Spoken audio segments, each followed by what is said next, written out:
whilst we're just getting settled, come on through, everyone. I'm Jim, by the way, if you haven't met me before. There's a few new faces, and my assistant, Tyler. We're from Adventures and Wisdom Institute, which was commissioned by Arun District Council via West Sussex County Council to spend some shared prosperity funding money on networking sector. So that's the kind of reason for getting people together, because creative industries, as you probably know, has been one of the UK's growth sectors. Current industrial strategy identified as one of the 8. And in this area, it was growing about 9% year on year before we were commissioned. So there is a kind of regional imperative to keep the creative industries moving. You might have heard a recent announcement from Culture Secretary that other areas of the UK are getting priority status for creative industries as growth-focused areas, which is a bit disappointing for the South East. However, it's not the end of the world, because we're still growing, we're still doing it, and we're going to keep doing it. And who knows what happens when devolution comes and the councils get merged across East Sussex, Brighton and Hove and West Sussex. In theory, they'll have more autonomy to spend more money. I'm looking at Donna, who's our guest today, who's going to be talking to us about creative leadership, and some of these things kind of play into Donna's work. So, yes, more of that big picture stuff to come. Anyway, that was me just filling time by way of introduction. Thank you so much for coming and giving up your time. What we're going to do today is introduce 2 fantastic speakers. Catherine is going to showcase her creative practice, and I'm delighted that Catherine's doing this, because you've been here since pretty much with us on this journey since May last year. When you came to, it's been that long. We did a consultation back in May at the track when it still had a venue space. And James and Lydia here from the track, by the way, if you're interested in Bodner space to meet other creatives. And we identified lots of things, one of which was that we really needed to showcase what local people were doing, so that you could kind of get a measure of who else is here and what do they do. So Catherine's going to present her practice in just a moment. Donna's going to talk about creative leadership from a really fantastically eclectic mix of experiences, one way of describing it, I guess. Yeah, and then Donna will talk about that for about 20 minutes. I'll do a bit of Q&A. I've got a few announcements to make, and then the food will be out at about 15:15. And that gives us about 45 minutes to carry on chatting, eat some really nice food. Thank you very much, as ever, for the wonderful food. And then we'll wrap up at about 2:00. Okay, so moving on to Catherine. Would you like to take the floor? And I'll put the slides on. Floor is taken. Thanks.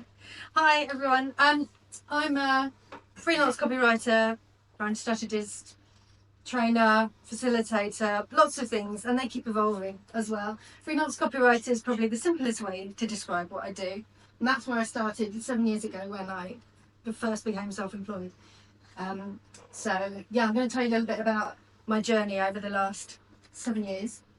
Can I just interrupt for one moment? If you haven't seen the format before, Pecha Kucha is 20 visuals rolling for 20 seconds on a timer. So it's quite a difficult art to practice, but It's very cool. we've done lots. And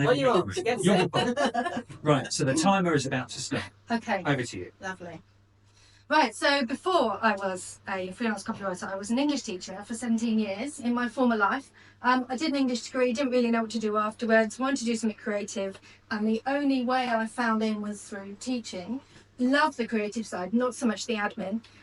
When I had my first child, I left teaching for various reasons, got bored at home and decided to create my first business. I did a course at the uni, Tri Uni Business Hothouse at the time. It was a year-long programme, and I learned all about digital marketing and created a kind of events information service for the area. Made no money at all, but I learned a huge amount from that. And my second business, I did a bit better. This was blogging, monetized blog, Lazy Mum, which was a family lifestyle blog. And that's where I first started to write online. And I actually ended up using that as my first portfolio, where people could see what I could write and how well I could write. And that started to get me some copywriting jobs. But I didn't actually know what copywriting was until this lovely lady, Diana Tucker, who runs an agency called Marketing Fusion, gave me my first gigs. And then I started to network locally, did all sorts of things, a funeral home, a chocolate bouquet service, B&Bs. Eventually I sort of landed on the tech B2B space. My first big brands were Proactive, not tech, I realised that. Writing about cholesterol on their website, and then a big gig for Microsoft Azure Virtual Desktop through Wonder Thompson, who was a huge agency. And I realised I didn't really like working for big agencies. I'd rather work with small businesses and get to know them. I had worked with these guys for about 3-4 years, a SaaS reseller company, and I became their go-to copywriter. So I started doing content and then ended up doing all their brand identity, their tagline, their tone of voice, their whole website.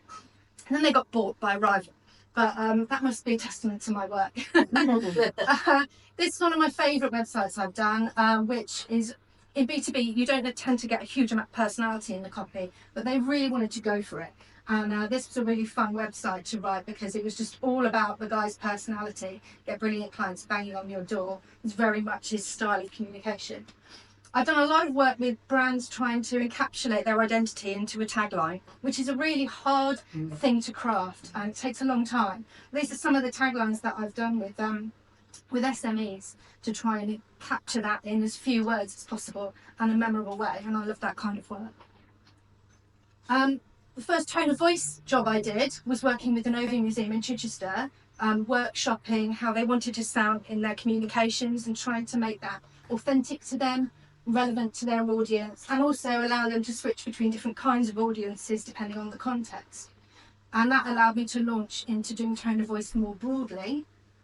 Across Safety Development are a aviation safety consultancy based at Goodwood, and this was my first brand strategy project after I trained in brand strategy, and really I was able to help them carve out a unique position in the marketplace and be competitive. And I'm about to start working with them again on their sister company, so that's a lovely relationship. These are some of the kind of activities I do in my brand strategy, brand voice workshops to help them work out their identity, their personality, and their position in the marketplace, their values, and really just try and help people to find their own corner of their sector. And that's, again, a really exciting process to be a part of. When I do brand voices, the easiest way to get people to understand a brand voice is to give it a character. So I always create a persona like this. So the Radiator Centre, this is their character, it's in the first person. And if you're writing for the Radiator Centre, then something like this really helps you get under the skin of that brand personality. Last year I did a job for IPSE, the Association for the Self-Employed, and they were really struggling to differentiate their offer from other associations for the self-employed. So I did a deep dive with them. We rebranded, they've got a whole new tagline, they've got a whole new brand voice, and we helped them to articulate actually their purpose going forward into the future. As a teacher, webinars are my happy place. I love teaching. I'm always coming up with new webinars to help people in my network to hone their writing skills. So these are just some of the ones that I've done over the last few years. Speaking gigs, I know this one looks a bit weird. That was a facilitation job for ITV down in Devon, and they were running an immersive creative weekend, and I got to run one of the workshops as part of that, and that was a really amazing thing to do. I had to dress as a judge. It was fantastic and play a role. It was kind of like a murder mystery weekend almost. And my favourite speaking gig was Brighton SEO. If you ever get a chance to speak there, they treat you amazingly. They train you. It's a fantastic experience. And I was talking about how to write original content in the age of AI, which is quite a pertinent topic to everybody. So I'd like to do more speaking gigs going forward. But at the moment, I'm working on Radiator Centre, brand new website, giving their brand a lot of character and personality. B2C writing, you can do a lot more of that than you can with B2B. B2B is more about clear communication. And then the other project I'm working on at the moment is a huge education project, which has really brought my whole education thing full circle. I'm working with a foreign government writing a course, e-learning materials for a course on for entrepreneurs, a fully comprehensive foundational course in business practices. And I'm the lead writer on that now because they found out I was a teacher, and they were like, "Oh, help us!" So I did, and it's really good fun. In the future, I really think training and education is probably where I'm going to go next with my career. Copywriting's a bit precarious with AI as it is, and that feels like a positive direction for me. So, yeah, I'm going to breathe now. It's tough, Jim. It's tough, but thank you. Yeah. Thank you so much. Your flow was amazing. Was it? I Yeah. can't remember any of it. Really? Yeah. Any questions for Catherine? Catherine, could you elaborate a bit more about tone of voice and how would you be able to extract that from the business to write about it? Yeah, absolutely. What tends to happen with businesses is they reach a certain level of growth and they realise that actually their communications are inconsistent and they might sound formal in one context, really informal in the other, and it's just people writing as themselves. Or you have a founder who's built everything on their personality, and suddenly when they've got more people in the business, it has to become an artificial construct. So I will work with them to try and work out who they are and who they want to be going forward and turn that into a persona and I will do loads of examples for them of what it might sound like, and it's a process of exploration really to work out, does that fit, is that you, is that authentic to you? And quite often it's a bit of trial and error, but they go, no, that doesn't sound like us, and they're not always sure why, and I have to take people through various exercises to pinpoint actually what is behind this, how can we articulate and define that style of communication, the words you use, the way you phrase things. Words to avoid are as important as words to include. Vocabulary that captures who you are, and not just how you speak, but how it feels to receive your brand service, and also how it feels for you on the inside to deliver that service. All those things that are important to you in how you do all of that goes into the mix with the personality. Does that make sense? Yeah, yeah. Would you try to match with a like, I don't know, a celebrity or something? That's one exercise you can do. Earlier on I did the brand archetypes wheel, which is a really nice way in. I get people to pick 3 of those archetypes they think capture their brand as closely as possible. And if you're in a group setting, then that prompts discussions about what are we not, you know, where fits more comfortably for us. And then an exercise you can do is, okay, identify 3 celebrities you think align with how you see those archetypes. And then you can go from there, gradually kind of turning it into that persona. Thank you very much. That's right. Thank you. Catherine's going to be around until 2. As hopefully everybody else will be. So if you do think of any questions in the meantime, fire them away later on. Okay, Donna, Yeah. are you ready? Yeah. I'm slightly intimidated following Catherine, but I'll see what I do. Also, what's quite interesting is there's a lot of stuff that I'll talk about, I think, which is really similar in the approach. So, not by design. Okay, let me just put your slides on.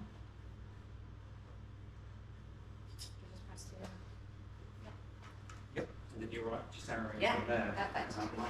Okay, so I'm going to talk about, I'm Donna Close, I'm Director of Amp Culture, and I'm going to do 3 things in this little talk really. I'm going to talk a little bit about my work, what I've done. I'm going to talk about creative leadership, both as a sort of, I did a very big research project into it when I was a senior research fellow at the University of Brighton, but actually what it also did was enabled me to really think about the sort of work that I had done in my previous work, and sort of agree a framework I've taken forward into all my projects as well. So in that creative leadership thing, I'm going to just share with you a sort of framework that really works for me when I approach any new project or programme. And then finally, I'm going to talk about one piece of work that I've done that's relevant to this area, which is developed a creative vision for Copper Regis, working with a district council. So also the other thing is in this presentation there'll be little photographs from like different projects that I've been involved with as well. So I've worked with every sort of organisation you could imagine. So I've been freelance, I've worked for their council, I was Arts Development Officer and then Head of Arts and Culture at Brighton Hove City Council. I worked there for 12 years.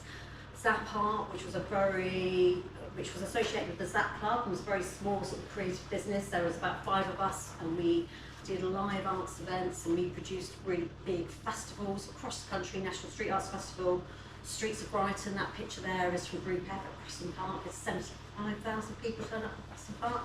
I don't think that was the official health and safety number of people, but that was how many people that we estimate turned up for that.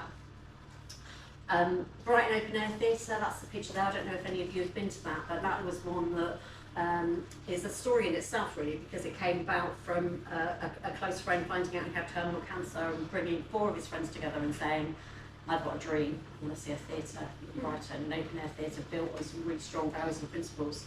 So we set up the charity, we secured the land, we got the planning permission, developed a business plan, and that's still running now. I worked, as I said, University of Brighton as a senior research fellow. I've been associate director and executive director of small street arts festivals. Outdoor arts has always been my great sort of passion, including Freedom Festival in Hull and Threshold, who work in the Midlands, in Lincoln and in Newcastle.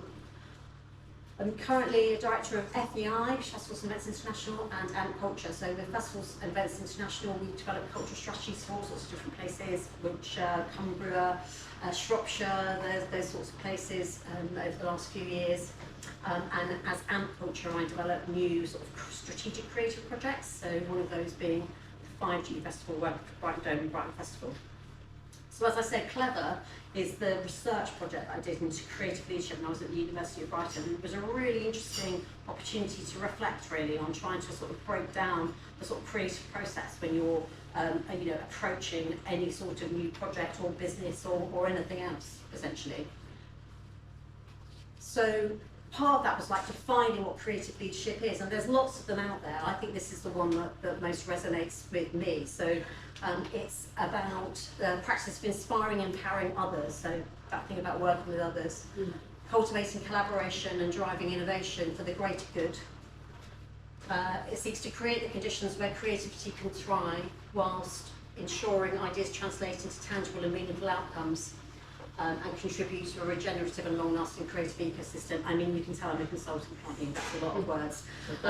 So I've also included, inspired by Catherine, I guess, a phrase that I think is fabulous. It was from a company called Welfare State International. They are like the mothership of outdoor arts, participatory arts. We're set up in the 70s, doing those incredible, every time you see a puppet made out of paper as part of a sort of community parade, Welfare State were the originators of that back in the sort of 70s. They are extraordinary, well worth looking at their history, and they call themselves the engineers of the imagination. That's creative leadership. There is a book on my shelf at home, Engineers of the Imagination. And I mean, it's a creative leadership, isn't it? It's Absolutely. They did it. They did it way back then. So how is it different from traditional leadership? That sort of puts them side by side, so you can sort of see how they work in terms of vision, decision making, power dynamics, the risk and innovation. So I think you might probably recognise people that you've worked with that maybe model some of those traditional leadership approaches and values, and then the creative leadership one as well. In essence, what I think that means is that creative leadership is playful. These are some of the values that I think creative leadership is about. It's about being playful, collaborative, responsive, impactful, about being agile as well, so working with others to make things happen. It's about the harmony, and so that is about recognising sometimes that everyone has got a part to play, so that might not be everyone doing the same thing, but recognising that people are going to be joining that with a different sense of quality, with different resources, and that's why I think about it in terms of harmony. That a creative leader knows how to orchestrate, conduct a whole range of different inputs. It's about flow, so it's about the process. That whole idea about it being a journey, not a destination, I think is a real sort of creative leadership value. it's joyful, and I think that's a really important thing. There's this play at the heart of it. It's about joy and happiness and that expansiveness, not closing things down. And it amplifies our voices. And why is that important? I mean, I think it's because when you look at creative leadership, it's more suited to the world we live in now, because it's more suited for, you know, for environments where it's complex, where it's uncertain, where there's, you know, things coming at you left, right and centre, where the problems are bigger than one person or one approach, so we have to find ways to build partnership. You know, when you think about those huge problems that we face as a society, they're going to take that sort of creative leadership, aren't they? They're going to be about collaboration, going to be about trying new things out, all of that sort of stuff. And then also, you know, bringing it back down to earth and into the sector that we work in, it's also something that's much more suited to how you might run any sort of creative business or arts business or cultural business, anything that is around trying to have a transformational relationship with your customer, your audience, you know, rather than a transactional one. You know, creative leadership actually just will get you better results. So this is a framework, and it's just a sort of set of 4 exercises, and some of it, Catherine, of course, because Catherine does this, put it much more succinctly. So I apologise for giving the chance. But it's like 4 different exercises that I think together become a really good way of getting you started, because, you know, the fact that creative leadership is suitable for really complex problems means sometimes it's very difficult to know where to start. So this is quite a good way of just sort of running yourself through some exercises to start. And it does work for every sort of aspect. It works for someone on their own, it works for someone in business when they're trying to navigate the next stage, whether that's a startup or a scale up or a, you know, whatever phase you're in, moving on from a succession phase. And it also works for like projects, for like, you know, exhibitions or a festival or anything else. And I use this to provide advice for organisations like the Hay Festival, National Poetry Centre, in developing cultural strategies for places. So it starts with values, and again, Catherine was talking about this really, and it's like, I just, you know, I put it at the bottom because I think it's the actual foundation. It's a really useful exercise to begin. So if you think about it as a compass, it's going to guide all your decisions moving forward. You know, values are what makes you distinctive. They're also what gives you purpose. And it also enables you to identify who those collaborators are, because it creates something that you can share in, you know, whatever size you are. And the way to get to that is through, I've just suggested, you know, write down 10 words that resonate, but then try and sort of explode that out a little bit, try and make it into a sort of, you know, a vision statement, try and see what that value might look like in practice. And then once you've got them, keep them there, really embed them in your strategic planning, with like, build them into part of your evaluation framework. So, for example, the way these examples on the right hand side are from Hay Festival, and they already had those. They've done a whole bit of branding work. They were the ones they were really happy with. But what I was trying to help them to do is, okay, well, what does that mean? If you've got these values, how might that reflect in your programming? How might that inform your decisions? How might that inform your approach to developing an ethical framework for sponsorship? What sponsorship you'll take on? Which we talked about a little bit earlier on. So it's about you know, once you've got your values, you can transfer them into a useful tool for strategic planning and decision making. The second one is about the sort of assets, like the creative inventory. So that's about thinking about what you have, what you need, you don't have, what you want, you know, thinking about all of those things, that sort of mapping exercise. And I've suggested you break it down into those, but, you know, that's going to vary on your different contexts. This is beginning of Bogner, for example, or can we just create vision? I've sat there and thought about the assets that it had in terms of cultural organisations, networks, ideas, parts of the history that I thought might be interesting. That's an asset too, you know, the story we tell ourselves, an asset too. And visualise it, write it down. There's no point just knowing it, you have to map it down, and you can take whichever approach feels well for you. This is from Esther Springett, who I know has worked with Jim on some projects, because I mean, actually, she just listens to what's going on in a room and then turns into something that's literally a visual thing. And by looking at that, you gain insight that you probably didn't even know that you were saying when you were saying it in the room.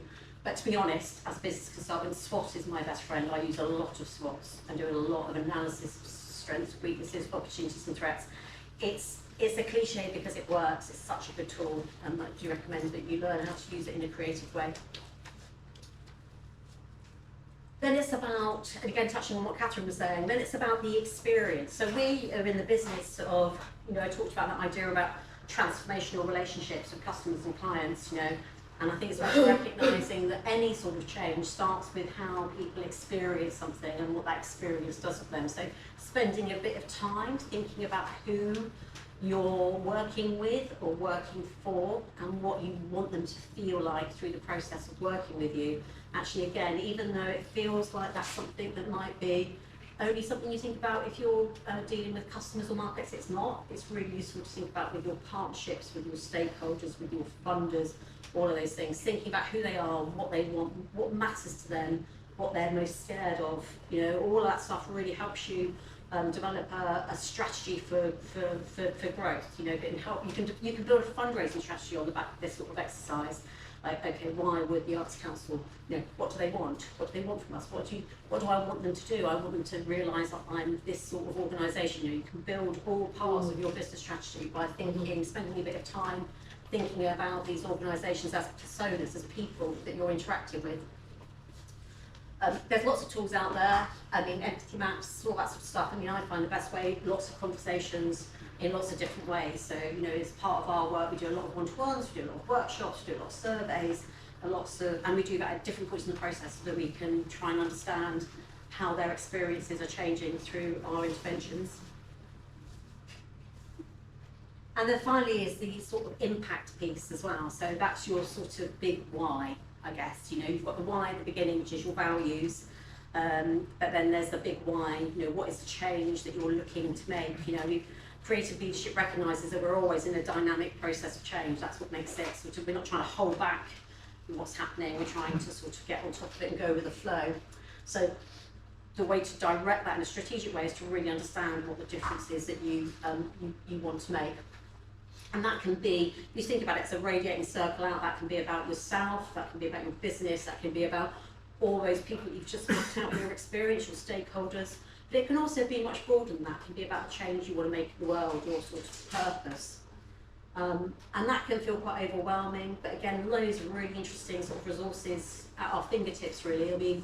You can look around the world. If you want to make a change in Littlehampton, you can walk around and just sort of have a feeling about what it is that you might want to change here. You can also look at the council's website, and you can look at the local strategic plan. Tells you all about the sort of inequalities, gives you the hard data to work with about what it's really like living here.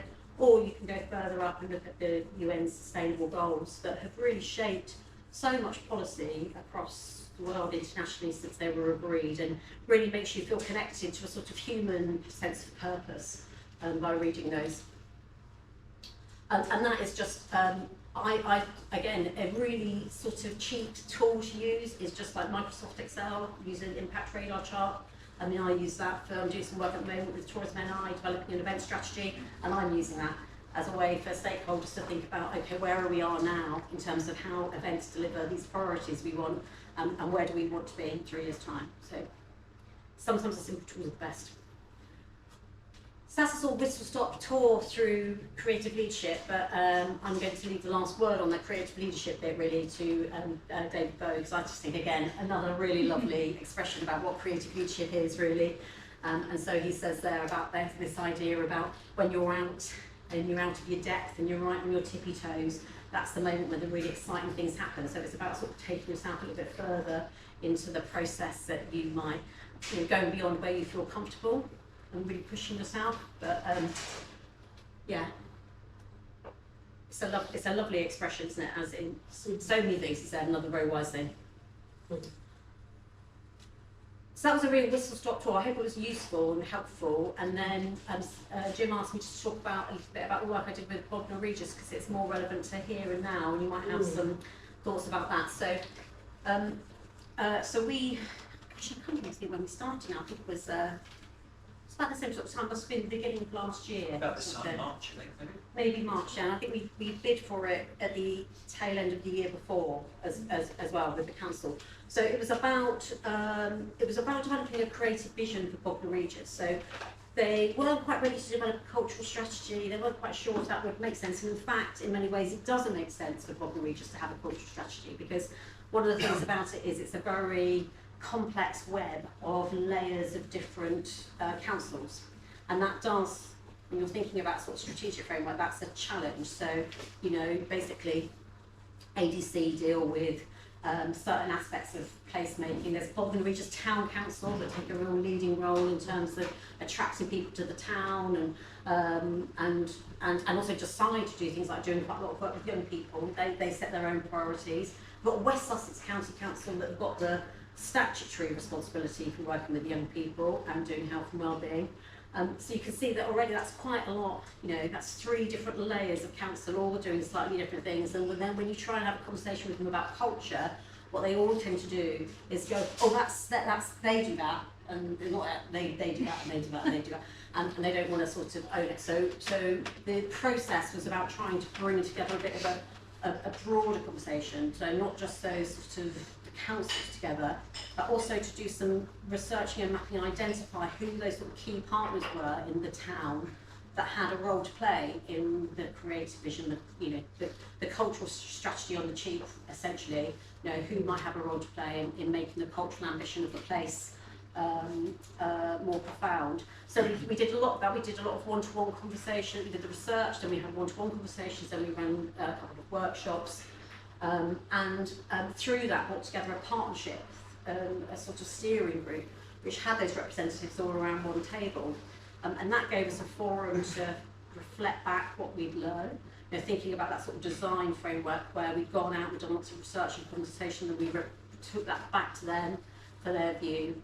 And then through that process then took that out again and brought it back to them, and then they all agreed on this sort of vision for Bognor Regis. So it sets out, you can read through it really, it sets out some values. You can see that it's based on some values, it's based on an understanding of place, what's distinctive, that persona of place, but it also talks about change and impact and experience. So because we took it through that sort of creative leadership framework, and it also it's sort of it's underpinned by that partnership working together. And this was important because one of the ideas of this piece of work was that there was a whole set of different leaders coming in. So the council was had a new leader coming in, the University of Chichester had a new vice chancellor coming in, Butlins had a new person coming in. So this was about, okay, everyone getting on the same page so that they could socialise the leadership with what they wanted Bognor Regis to be. What was quite interesting was when I first asked people, what do you think Bognor is? What's its cultural identity? What's the one sort of phrase or story that you think is about Bognor?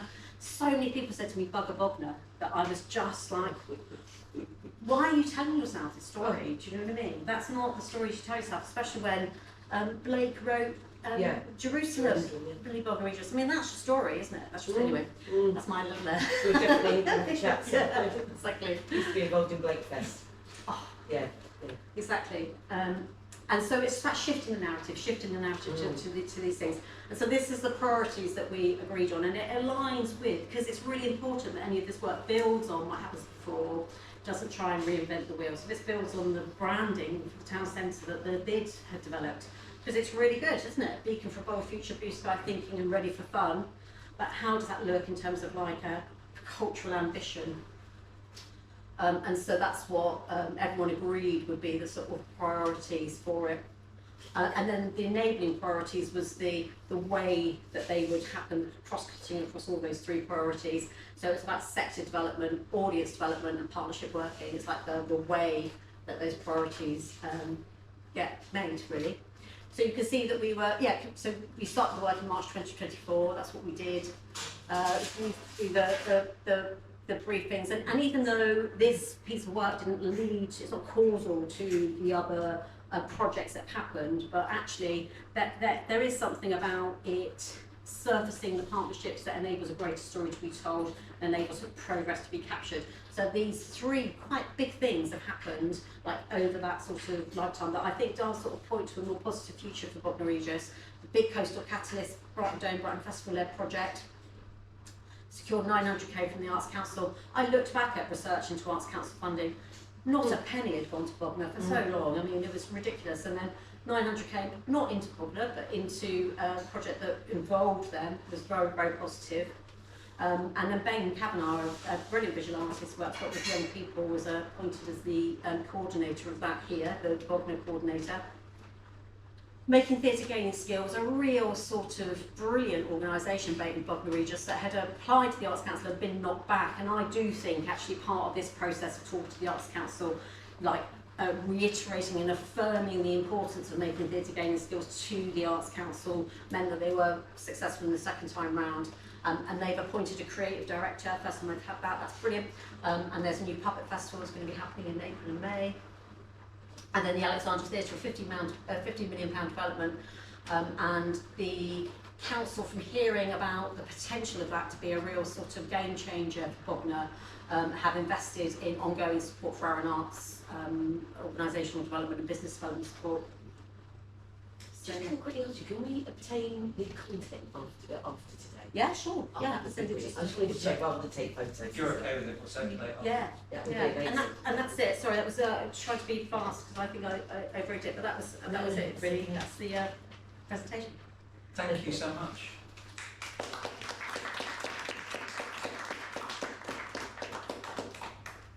Any questions for Donna?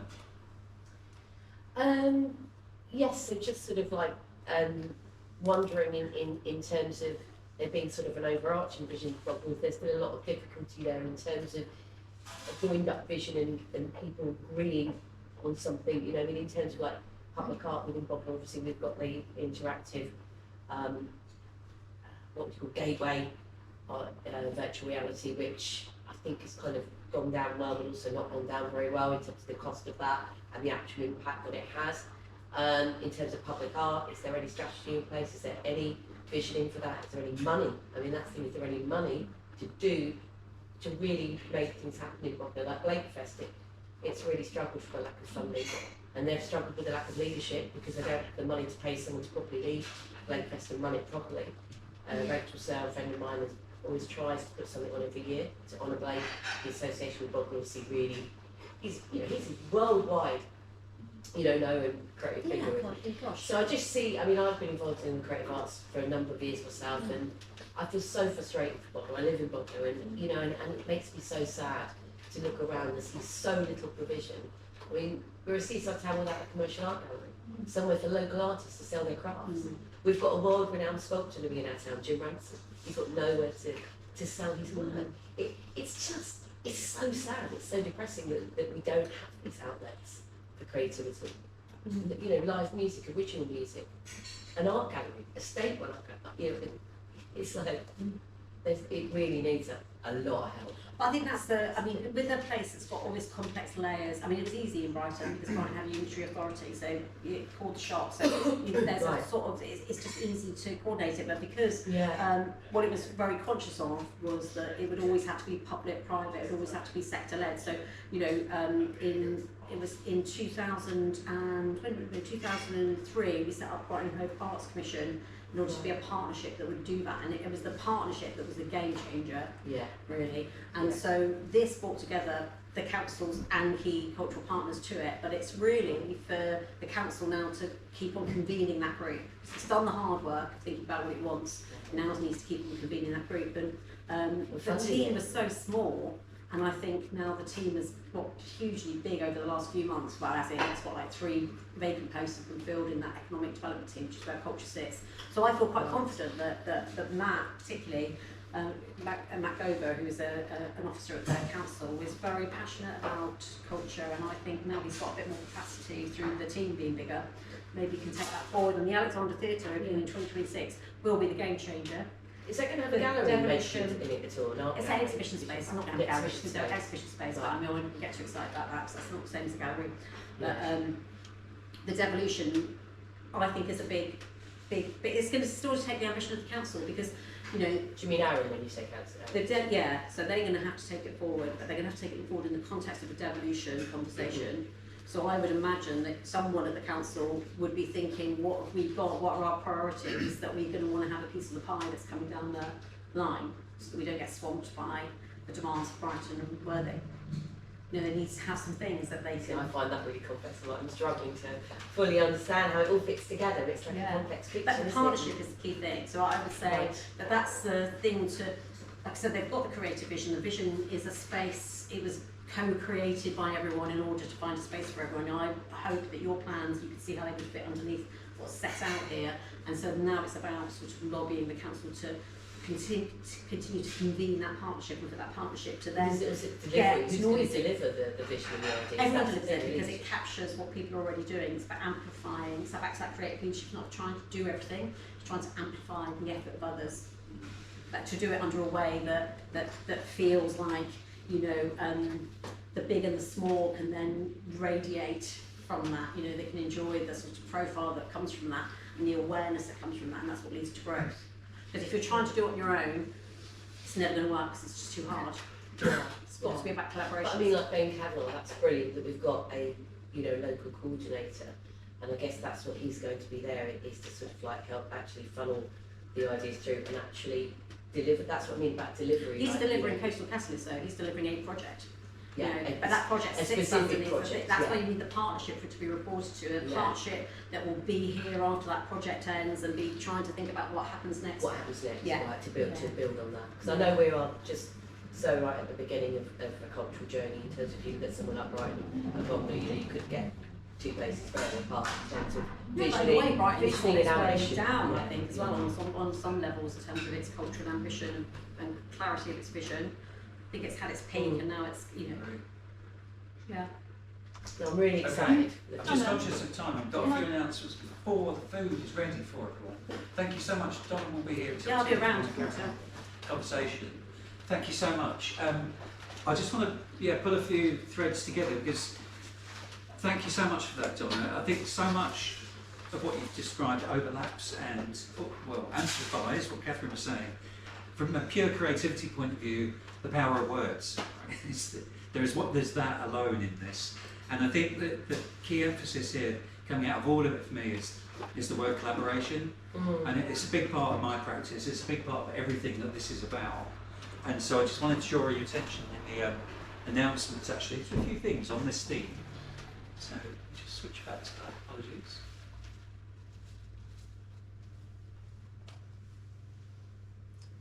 So firstly, how do we make the joins? How do we literally do this? Well, this one is directly from Ben Cavanaugh, who would like to invite any of you that want to support the local school, the Regis School, where the Phoenix Centre is based. If you haven't been there, do go check it out. It is refurbished facilities that are available for hire.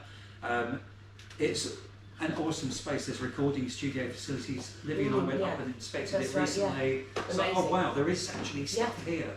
Getting the word out, isn't it? And the school is on the same campus, and so we can all help the school, we can help the future generation by doing things like supporting young people with mock interviews in their preparation for entering the next phase in the world of work. So if you are interested, Lauren Hadwick at the school is the contact, or if you know anybody that you think might be interested in doing this, please do pass it on. These slides will all be circulated after the event. So beyond that, as with the last few months, the reading recommendations have gone down really well. So if you haven't seen this one, has anybody read this one, by the way? Big Magic? Yeah. It's great. It's really great. For me, one thing to take away from it, there is no such thing as creative genius. That's when anybody ever asks me, what's Elizabeth Gilbert about? There is no creative genius. You've got to overcome your fears. You've got to do what it is that you feel brave enough to commit to. That's really what it's about. And it's about supporting yourself on that journey. And the constant theme, the journeys, all of it's there. And the links here, there's some really good accessible ways of getting into the book. As ever, a 5-minute video tells you all you need to know. If you can't actually bother to read it. Or my favourite one is to listen to it on Audible when travelling around or doing the housework, whatever it is. So hopefully you'll find that useful.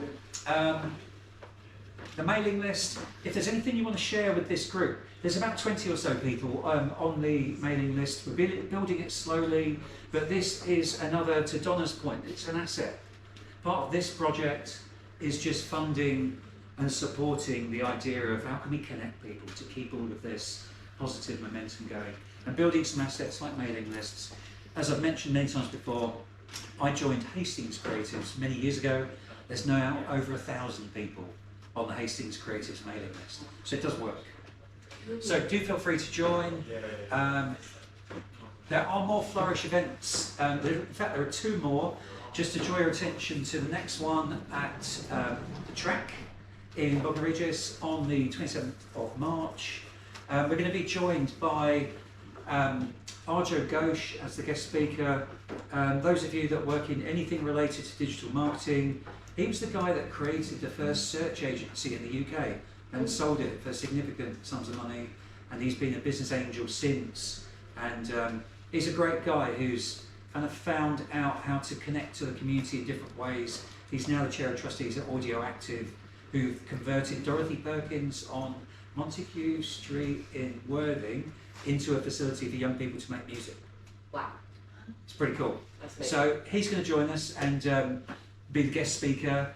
And Rachel from Seaglow, who is usually the first up to eat the pizza here, is going to be presenting her creative showcase. So we'll look forward to that as the next event. And the final event actually of this series on angel funding is going to be held at Sussex Film Office's space in Arundel in April. So it'll be a great occasion, hopefully. And it's the first of our attempts at shifting this whole project into the community. So the funding for this, as I mentioned, was through shared prosperity funds, which have now come to an end for the year that we commissioned. And the idea is to try and roll the community forwards in the spirit of everything that's been shared today. So what next for Flourish is a bit of an open question, really. There are just some simple ideas on the feedback survey, which is the general feedback survey for these events, which many of you thankfully have filled in after the events. We've just added another question at the end of what might you like to see, literally, going forwards. We'd be quite happy for the community to take it on, and we'll happily introduce more connections and provide access to speakers and hopefully topics of interest. But it's all open for your input, so please do take a photo of the QR code and give us some feedback on the event. This slide, like I said, is on the next one. So, excuse me, just to highlight some of the options, we'd love to keep it free, but we kind of need some sponsorship at some kind of level to cover the running costs of putting this on. Obviously, the food here costs money. The time it takes to market the events and to bring everybody together and ensure that it all runs as well as hopefully it has so far. We're just looking at what those options might be. If you've got other ideas or you think you could host it in your space even better, yeah, just talk to us and we'll gladly discuss with you. Okay, so that is the end of all the talk. Thank you so much for coming. If you could fill in the feedback survey, that'd be really appreciated, and hopefully we'll see you at the next event. Thank you so much. Thank you. Please help yourself to food and soft drinks. There is coffee still as well. If you want, Yeah, it really stayed in my head. Did it? I love it. Such a I like the fact